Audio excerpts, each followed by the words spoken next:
Hello friends, സാന്ത്വനത്തിലേക്ക് എല്ലാവർക്കും സ്വാഗതം. അങ്ങനെ നമ്മുടെ അനുമോള് ഗോമതിയെ അമ്മയെന്ന് വിളിച്ചുകൊണ്ട് അടുത്തേച്ച് ചെല്ലുമ്പോൾ ഗോമതിക്ക് നല്ല ദേഷ്യം വരികയാണ്. ഗോമതി ചോദിക്കാണ്ട്, ആരാടി നിൻ്റെ അമ്മ? ഈ കുടുംബം ഇത്രത്തോളം കുട്ടിച്ചോറാക്കി എല്ലാവരെയും നാണം കെടുത്തിയിട്ട് അമ്മയെന്ന് വിളിക്കാൻ വന്നിരിക്കുന്നു. എൻ്റെ മനസ്സിൽ ഇങ്ങനൊരു മോളില്ല, നിനക്കും ഇങ്ങനൊരു അമ്മയില്ല, പറഞ്ഞ മനസ്സിലായോ എന്നും പറഞ്ഞ് അവിടെ ഇരുന്ന ഒരു ബക്കറ്റ് വെള്ളവും അനുമോളുടെ ദേഹത്തേക്ക് ഒഴിച്ചു കൊടുത്തിട്ട് ദേഷ്യപ്പെട്ടിട്ട് ഒരു പോക്ക് പോകാൻ പോവാട്ടോ. അപ്പോൾ ഇതെല്ലാം കണ്ടിട്ട് ഇന്ദിരാമ്മ ഓടി വരുവാണ് കേട്ടോ. അവർ ഒന്ന് ചോദിക്കണേ, എന്താ ഗോമതി നീ കാണിച്ചത്? ഇങ്ങനെ ചെയ്യാൻ പാടുണ്ടോ? അമ്മേ, ഇതിൽ അമ്മ ഇടപെടരുത്, അമ്മയെന്നല്ല ആരും ഇടപെടരുത്. ഇതിൽ ഞാനും അവളും മാത്രമുള്ള സംസാരവും പ്രശ്നങ്ങളുമാണ്, ഞങ്ങൾ തമ്മിൽ അങ്ങ് തീർക്കും. ഇതിൻ്റെ ഇടയ്ക്ക് ആര് വന്നാലും ഞാനൊന്നും പറഞ്ഞാൽ കേൾക്കില്ല. അമ്മ അങ്ങോട്ട് മാറിക്കേ. ഗോമതി, അവൾ സ്നേഹത്തോടു കൂടി വന്നതല്ലേ. സ്നേഹം, ഇതാണോ സ്നേഹം? അവൾ ഈ കുടുംബത്തെ മൊത്തം ചതിച്ച് ഇത്രയും ഒക്കെ ആക്കി എല്ലാവരും നാണക്കേടാക്കി നിർത്തിയിട്ട് അവൾ ഏതോ ഒരുത്തൻ്റെ കൂടെ ഒരു അലവലാതിയുടെ കൂടെ ഇറങ്ങി പോയിരിക്കുന്നു. എന്നാൽ പിന്നെ അവിടെ തന്നെ നിന്നാൽ മതി, ഇനി എന്നെ ഇങ്ങോട്ട് വിളിച്ചിട്ട് വരരുത് എന്നും പറഞ്ഞ് ഗോമതി ദേഷ്യം കൊണ്ട് പോവാട്ടോ. ഇവിടെ അനുമോള് ഭയങ്കരമായിട്ട് കരയാണ്. ഇന്ദിരാമ്മ വന്ന് പറയാം, മോളെ സാരയില്ല, നീ ഇതൊന്നും കണ്ട് വിഷമിക്കണ്ട, അവളുടെ ഉള്ളിൻ്റെ ഉള്ളിൽ സ്നേഹമുണ്ട്. അവൾ അത്രയ്ക്ക് നിന്നെ സ്നേഹിച്ചത് കൊണ്ടാണ് ഇപ്പം ഈ പ്രവൃത്തി അവൾ കാണിച്ചത്. ഇപ്പം നോക്കിക്കോ, അകത്ത് പോയിരുന്ന ദേഷ്യമല്ല അവൾക്ക്, നിന്നോടിത് ചെയ്തു പോയല്ലോ എന്നും വെച്ചിട്ട് അവൾ അവിടെ ഇരുന്ന് കരയായിരിക്കും. നീ ഇങ്ങ് വന്നേ. അങ്ങനെ മുറിക്കകത്ത് കൊണ്ടുപോയിട്ട് തലയും ദേഹവും ഒക്കെ തുടച്ചു കൊടുക്കാനുണ്ടോ. അനുമോളോട് പറയണ്ട, മോള് കരയാൻ വിഷമിക്കൊന്നും വേണ്ട, എന്നാലും എൻ്റെ അമ്മ ഇങ്ങനെ ചെയ്ത് കളഞ്ഞല്ലോ എന്നും പറഞ്ഞ അനുമോള്, മോളെ നീ ചെയ്തത് ശരിയാണോ? വലിയൊരു തെറ്റല്ലേ നീ ചെയ്തത്? ശരിയാ, ഞാൻ ചെയ്തത് തെറ്റ് തന്നെയാണ്. എന്നാലും അമ്മയോട് എനിക്കൊന്ന് തുറന്ന് സംസാരിക്കണമെന്ന് മുത്തശ്ശി, അതുകൊണ്ടാണ് ഞാൻ അങ്ങോട്ട് പോയത്. എനിക്ക് മനസ്സിലാവും, പക്ഷേ അവളുടെ ഇപ്പോഴത്തെ മാനസികാവസ്ഥ അതൊന്നും കേൾക്കാൻ തയ്യാറല്ല മോളെ. അത്രമാത്രം അവൾ മനസ്സ് തകർന്നു പോയി. പിന്നെ ഒരു കാര്യം മോൾ ഓർക്കണം, അവൾ നിന്നെ ഏറ്റവും ഇളയ കുട്ടിയല്ലേ, നിന്നെ അവിടുത്തെ അത്രത്തോളം സ്നേഹിക്കുകയും വിശ്വസിക്കുകയും ഒക്കെ ചെയ്ത് ഇതുവരെ കൊണ്ടെത്തിച്ചിട്ട് ഒരു നിമിഷം നീ എല്ലാം തകർത്തെറിഞ്ഞ് ഇങ്ങനെ പോകുമ്പോൾ ഏതൊരമ്മയ്ക്കാണ് സഹിക്കാൻ പറ്റുക? അവളൊരു അമ്മയല്ലേ, അപ്പോൾ അവൾക്കും എൻ്റെ വേദന ഉണ്ടാവില്ലേ? കുറച്ച് സമയമെടുക്കും ഒക്കെ മാറാനായിട്ട്, അതെല്ലാം മാറും, നിന്നെ അവൾക്ക് മനസ്സിലാവും, സമാധാനപ്പെടുകട്ടോ എന്ന് പറഞ്ഞിങ്ങനെ കരയാട്ടോ നമ്മുടെ അനുമോള്. അപ്പോൾ അച്യുതൻ ഇതും കേട്ടും കൊണ്ട് വരുവാട്ടോ. അച്യുതൻ നോക്കുമ്പോൾ മുറിക്കകത്തൊരു കരച്ചിൽ. അമ്മ സമാധാനപ്പെടുത്തുന്നുണ്ട്, മോള് കരയേണ്ട, പോട്ടെ പോട്ടെ എന്നൊക്കെ പറഞ്ഞ്. അയാൾക്ക് ഭയങ്കര സന്തോഷം. അനുമോൾക്ക് എന്തോ നല്ലപോലെ മനസ്സ് വേദനിക്കുന്നത് കിട്ടി. മിക്കവാറും അലോകിൻ്റെ കയ്യിൽ നിന്ന് തല്ല് കിട്ടിയിട്ടുണ്ടാവും അവൾക്ക്. അതുകൊണ്ടായിരിക്കും അവൾ ഇങ്ങനെ കിടന്ന് മോങ്ങുന്നത്. മതി, ഇത്രയും മതി എന്നും പറഞ്ഞ് തിരിഞ്ഞു നോക്കുമ്പോൾ അലോക് വരാം കേട്ടോ. എടാ അലോകെ, നീ ആ കൈ ഇങ്ങോട്ട് കൊടുക്കുക, ഷേക്ക് ഹാൻഡൊക്കെ കൊടുക്കുക. എന്താ അച്ഛാ, അച്ഛനത് എന്ത് പറ്റി? എടാ നീ ചെയ്ത പ്രവൃത്തി എനിക്ക് നല്ല ഇഷ്ടമായി. എന്ത് ചെയ്തു എന്ന്? അല്ല, അനുമോള് അവിടെ നിന്ന് കരയുന്നോ? എന്തിന്? നീ അറിഞ്ഞില്ലേ? ഞാനങ്ങും അറിഞ്ഞില്ല. എടാ പൊട്ട, നീ അവളെ തല്ലേ മറ്റേ ചെയ്തില്ലേ? ഞാനൊന്നും ചെയ്തില്ല അച്ഛാ. പിന്നെ എന്തിനാണ് അവൾ കരയണത്? ഞാനൊന്ന് പോയി നോക്കട്ടെ. അങ്ങനെ അലോക് ആ മുറിയുടെ അവിടെ വന്ന് നോക്കുമ്പോൾ അകത്ത് കരച്ചിൽ കേൾക്കുന്നുണ്ട്. മുത്തശ്ശി പറയാണ്, പോട്ടെ മോള് വിഷമിക്കാതെ, ഒക്കെ ശരിയാവും, നമുക്കെല്ലാം ശരിയാക്കാം എന്നൊക്കെ പറയുമ്പോൾ അലോക് വന്നിരിക്കണം. അച്ഛാ എന്തിനാ കരയണമെന്ന് എനിക്കറിയില്ല.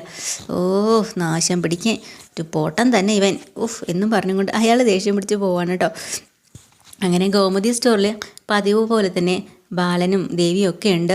ബാലൻ ആരെയൊക്കെ പൈസയുടെ കടം വാങ്ങാനായിട്ട് ഫോണിൽ വിളിച്ച് സംസാരിക്കുകയാണ്. ദേവിക്കത് മനസ്സിലാവുകയും ചെയ്യുന്നുണ്ട്. ദേവി ചോദിക്കുകയാണ്, അച്ഛാ ആരോട് അച്ഛൻ ഈ കടം വാങ്ങുന്നത്? കടമല്ല മോളെ, നമുക്ക് 50,000 രൂപ എനിക്ക് തന്നെ ഒരു കസ്റ്റമർ തരാനുണ്ടേ. ഒത്തിരി നാളായിട്ട് ഞാൻ ചോദിക്കുന്നു, അതാ ഞാൻ വിളിച്ച് ചോദിച്ചത്. അത് കിട്ടിക്കഴിഞ്ഞാൽ നമുക്ക് ഡീലറിന് കൊടുക്കാമല്ലോ. ഞാനിന്നത് വാങ്ങിയിട്ട് വരട്ടെ, മോള് കട നോക്കിക്കോന്നും പറഞ്ഞ് പോവാം. അപ്പോൾ നമ്മുടെ രാമേട്ടൻ വന്ന് ദേവിയോട് പറയുന്നുണ്ട്, അവൻ ഓരോരുത്തും കറങ്ങി നടന്ന് പൈസ കടം വാങ്ങല ജോലി, അല്ലാതെ തരാനുള്ള പൈസയൊന്നും അല്ല. അപ്പം പറഞ്ഞുകൊണ്ട് നിൽക്കുന്ന സമയത്താണ് ഉദയഭാനു അങ്ങോട്ട് കയറി വരുന്നത് കേട്ടോ. ഉദയഭാനുവിനെ കാണുന്നതും ധർമ്മനും രാമേട്ടനും കൂടെ പറയാം, സാറേ സുഖമാണോ എന്നൊക്കെ ചോദിച്ചിട്ട്, സാറെന്തായാലും ഇവിടെ നിൽക്കല്ലേ, ഞങ്ങൾ ഒരു ചായ കുടിച്ചിട്ട് വരാമെന്ന് പറഞ്ഞ് ഇവരങ്ങ് സ്കൂട്ടാവുകയാണ് കേട്ടോ. ദേവിയോട് ചായ വേണം ചോദിക്കുകയാണ്. അപ്പോൾ ദേവി പറയാണ്, അച്ഛനെ കണ്ടപ്പോൾ തന്നെ വെപ്രാളായി. അല്ലല്ല നിങ്ങൾ പൊക്കോ, ഞാൻ പിന്നീട് ചായ കുടിച്ചോളാമെന്ന് പറയാം. അപ്പോൾ ദേവി അടുത്ത് വന്ന അയാൾ പറയണമെന്ന് വെച്ചാൽ, മോളെ നിന്നോടൊരു കാര്യം പറഞ്ഞിട്ട് നീ എന്താ മനസ്സിലാക്കാത്തത്? എന്ത് പറഞ്ഞു എന്ന് അച്ഛൻ പറയണേ? ഗോമതി സ്റ്റോറിലേക്ക് വരരുതെന്ന് ഞാൻ പറഞ്ഞില്ലേ? അച്ഛാ, ഇവിടുത്തെ അച്ഛൻ്റെ കാര്യം, അച്ഛൻ്റെ സന്തോഷമാണ് എൻ്റെ പ്രധാനം. അപ്പോൾ അതിനു വേണ്ടി ഞാനിത് പിന്മാറാൻ തയ്യാറല്ല. അത് ഞാൻതേട്ടൻ പറഞ്ഞാലും ശരി, അച്ഛൻ പറഞ്ഞാലും ശരി, ആര് പറഞ്ഞാലും. എടി നീ നിൻ്റെ ജീവിതത്തെക്കുറിച്ച് ഓർക്കണം. എൻ്റെ ജീവിതത്തെക്കുറിച്ച് ഓർത്തിട്ട് തന്നെ അച്ഛൻ ഞാൻ ഈ പറയുന്നത്. അച്ഛൻ എന്നെ പിന്തിരിപ്പിക്കാൻ നോക്കണ്ട. ഞാൻ ഗോമതി സ്റ്റോറി വരികയും ചെയ്യും, ബാലച്ചനെ സഹായിക്കുകയും ചെയ്യും. അപ്പോഴാണ് ഉദയഭാനുവിൻ്റെ കണ്ണൊക്കെ പോകുന്നത് എങ്ങോട്ടാന്ന് വെച്ചാലേ, അവിടെയൊക്കെ ചുറ്റി പരതി ഇങ്ങനെ നോക്കുകയാണ്. ദൈവമേ, എന്തെങ്കിലും അടിച്ചു മാറ്റാൻ പറ്റുമോ എന്നൊക്കെ. എടി വീട്ടിലെ എനിക്കാണെങ്കിൽ അമ്മയ്ക്ക് ഇത്തിരി ക്ഷീണമൊക്കെ ഉണ്ട്, നീ എനിക്ക് ആ ഒരു കുപ്പി ഹോർലിക്സ് എനിക്കെടുത്ത് തരുമോ എന്ന് ചോദിക്കാം കേട്ടോ. ആഹാ, ഹോർലിക്സോ? ആ പിന്നല്ലാണ്ട്. തലവേദനയും കാര്യമൊക്കെ ഹോർലിക്സ് ആണോ കഴിക്കണേ? അല്ലടി, കാലുമുട്ടുവേദനയും ദേഹം വേദനയും തളർച്ചയൊക്കെ ഉണ്ടല്ലോ അവൾക്ക്. പിന്നെ അല്ലെങ്കിൽ നീ ഒരു കാര്യം ചെയ്യും, ആ മാല പോലെ തൂക്കിയിട്ടിരിക്കുന്നില്ലേ ബോൺവീറ്റിൻ്റെ ആ ഒരിത്, അതോ അതെനിക്ക് തരാമോ? അത് വേണമെങ്കിൽ 5 എടുത്ത് തരാം എന്ന് പറയട്ടെ. അങ്ങനെ നമ്മുടെ ദേവി അത് എടുക്കാനായിട്ട് പോകുന്ന സമയത്ത് തന്നെ ഡ്രോ തുറന്നിട്ടിട്ടാണ് പോകുന്നിട്ട്. ഒരു കസ്റ്റമറൊന്നും വന്നിട്ടുണ്ട്, അയാൾക്കും സാധനം എടുക്കാൻ പോയിട്ടുണ്ട്. കാശ് നിറച്ച് കിടക്കണം കാണുമ്പോൾ ഉദയപാടിന് ഭയങ്കരമായിട്ട് ഒരു വല്ലാത്തൊരു അവസ്ഥയൊക്കെ വരുന്നുണ്ട്. ദൈവമേ, ഇത്രയും കാശ് ഒരുമിച്ച് എൻ്റെ കണ്ണിൽ കണ്ടിട്ട് ഞാൻ എങ്ങനെ ഈശ്വര ഇത് വിട്ടിട്ട് പോവാ, എൻ്റെ ഭഗവാനെ എൻ്റെ കൈകളിൽ ഇത് എത്തണേ എന്നും പറഞ്ഞ് പ്രാർത്ഥിച്ചിട്ട് ദേവി ആ ബോൺവിറ്റയുടെ പാക്കറ്റ് എടുക്കാൻ വേണ്ടി ഇങ്ങനെ തിരിയണതും അതിനകത്തുനിന്ന് 2000 രൂപ മുള്ളിപ്പറക്കി എടുത്തിട്ടുണ്ട് കേട്ടോ. എന്നിട്ട് ആ മോളെ ഞാൻ പെട്ടെന്ന് അങ്ങോട്ട് ചെല്ലട്ടെ, എൻ്റെ അമ്മ തനിച്ചല്ലേ ഉള്ളൂ എന്നൊക്കെ പറഞ്ഞ് പതി അങ്ങ് സ്കൂട്ടാവാണ്. അത് കഴിഞ്ഞാണെങ്കിലോ നമ്മുടെ മീനാക്ഷിയും പൈസയ്ക്ക് വേണ്ടിയിട്ട് PF കാര്യത്തിനൊക്കെ ഓഫീസിൽ വിളിച്ച് ചോദിക്കാൻ കേട്ടോ. അപ്പോൾ മീനാക്ഷിയോട് വീണ മാഡം പറയുന്നുണ്ട്, എന്തായാലും PF മുഴുവനും പൈസയും കിട്ടില്ല, എത്ര % കിട്ടത്തുള്ളൂ, അതൊക്കെ ഞാനൊന്ന് അന്വേഷിച്ചിട്ട് മീനാക്ഷിനെ വിളിച്ച് പറയാം. ആ സമയത്താണ് മിത്ര അങ്ങോട്ട് വരിക കേട്ടോ. മിത്ര പറയാനുണ്ട്, എല്ലാവരും ഓരോ തരത്തിൽ പൈസ ഉണ്ടാക്കാൻ ശ്രമിക്കുക, ഞാനെന്ത് ചെയ്യാനാ? എടി മോളെ, നിനക്ക് ജോലിയുണ്ടോ, വരുമാനമുണ്ടോ, പഠിക്കല്ലേ, പിന്നെ നീ അതിനെക്കുറിച്ച് ടെൻഷൻ ആവണ്ട. എന്നാലും അങ്ങനെയൊന്നും വിചാരിക്കണ്ട, നമുക്കതൊക്കെ ശരിയാക്കാൻ പറ്റും. അതിനേക്കാളൊക്കെ സങ്കടം എനിക്ക് എന്താണെന്നറിയോ ചേച്ചി? എന്താ? ഇവിടെ എല്ലാവരും അനുമോളെ കാര്യം അറിയാണ്ട് ഒരുപാട് ശപിക്കുന്നുണ്ട്, ശാപവാക്കുകൾ. ആകെ വിടുവോ അവളെ, എന്ത് ചെയ്യാനാ? കേട്ടിട്ട് നമുക്കൊന്ന് സത്യം പറയണമെന്ന് എനിക്ക് തോന്നിപ്പോവാന്ന് പറയുമ്പോൾ മീനാക്ഷി പറയാം, സാരമില്ല മോള് സമാധാനപ്പെടും, അതൊന്നും അനുമോൾ കേൾക്കാനൊന്നും പോകുന്നില്ല ആ ശാപവാക്കുകളൊന്നും. പിന്നെ ഇപ്പം ചാടിക്കരുത്, നമ്മൾ സത്യം പറഞ്ഞാൽ ശരിയാവില്ല. ഈ വീട്ടിലെ എല്ലാ പ്രശ്നങ്ങൾക്കും മൂല കാരണമെന്ന് പറയുന്നത് ആ അലോകാണ്, അവനെ തകർക്കണം, അവൻ്റെ ജീവിതം തന്നെ നശിപ്പിക്കണം എന്നും പറഞ്ഞല്ലേ അനുമോൾ ഇവിടുന്ന് ഞങ്ങൾക്ക് പറഞ്ഞത്, വാക്ക് തന്നിരിക്കുന്നത്. അവൾക്ക് നമ്മൾ സത്യം ചെയ്ത് കൊടുത്തല്ലേ, അവൾ ആ പ്രതികാരം തീർക്കട്ടേടി, അത് കഴിഞ്ഞ് മതി നമുക്ക് സത്യമൊക്കെ തുറന്ന് പറയാം, അതുവരെ നീ ഒന്ന് ക്ഷമിക്കെന്ന് പറയാം കേട്ടോ. അപ്പം ഉദയഭാനു അവിടുന്ന് പൈസ എടുത്തുകൊണ്ട് പോകുന്ന വഴിക്ക് തന്നെ ഭയങ്കര സന്തോഷം കേട്ടോ, ഇന്നത്തേക്കുള്ളത് കിട്ടിയല്ലോ എന്ന് പറയും. അപ്പോൾ ഇതേ ആനന്ദ് വിളിക്കുക. ആനന്ദിൻ്റെ ഫോൺ കോൾ കാണുമ്പോൾ അങ്ങേർക്ക് ടെൻഷനായി. ആനന്ദ് വീണ്ടും പറയുന്നുണ്ട്, നിങ്ങളുടെ മകളോട് പറഞ്ഞിരുന്നോ ഇനി ജോലിക്ക് പോകണ്ട, വീട്ടിലിരുന്നോളെ, ഗോമതി സ്റ്റോറി കയറി പോരുന്നത്? അല്ല, ഞാൻ പറഞ്ഞു, അവൾ കേൾക്കുന്നില്ല, നിങ്ങൾ പറഞ്ഞാൽ കേൾക്കുമല്ലോ നിങ്ങളുടെ മോള് എന്നൊക്കെ ഇങ്ങനെ പറയാം കേട്ടോ. അപ്പോൾ അവസാനം നമ്മുടെ ആനന്ദ് പറയാം, ഇനി എന്തൊക്കെ സംഭവിച്ചാലും ശരി 2 ദിവസം നിങ്ങൾക്ക് ഞാൻ സമയം തരും, ഈ 2 ദിവസത്തിനകം മോളെ അവിനകത്ത് നിന്ന് വിളിച്ചുകൊണ്ട് അല്ലെങ്കിൽ നിങ്ങൾ വിളിച്ചുകൊണ്ട് പോവേണ്ടി വരും നിങ്ങളുടെ വീട്ടിലേക്ക് എന്ന് പറഞ്ഞ് ഭീഷണിപ്പെടുത്താം കേട്ടോ. അങ്ങനെ ഉദയഭാനു ആകെ ടെൻഷനായിട്ട് വീട്ടിലേക്ക് പോവുക. കിട്ടിയ പൈസയും കിട്ടി ആ സന്തോഷത്തിൽ. വീട്ടിൽ അന്ന് രാത്രി വന്ന് പതുപോലെ ദേവി കണക്ക് നോക്കിയിട്ട് അങ്ങോട്ട് ടാലി ആവുന്നില്ല, പൈസ കുറവ് വരുന്നു.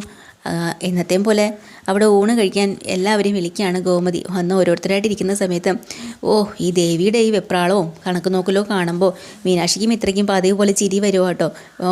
കണക്ക് പിള്ള, ഇങ്ങനെ പോയാൽ എൻ്റെ ദേവിയെടുത്തി നിങ്ങളൊരു വലിയ ഓഡിറ്ററാവും എന്ന് പറയാം.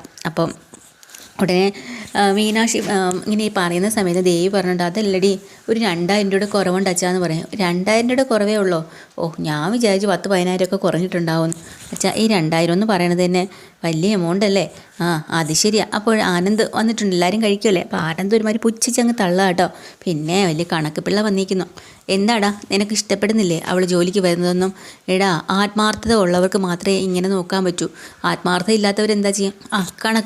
കണക്ക് തെറ്റി, അല്ലെങ്കിൽ പൈസ കുറവ്, അതങ്ങ് പോട്ടെ, അല്ലെങ്കിൽ ഇതെങ്ങനെയാണ് കണ്ടുപിടിക്കുക അതൊന്നും ചിന്തിക്കില്ല, അല്ലെങ്കിൽ നാളെ ആവട്ടെ, നാളെ കണ്ടുപിടിക്കാം.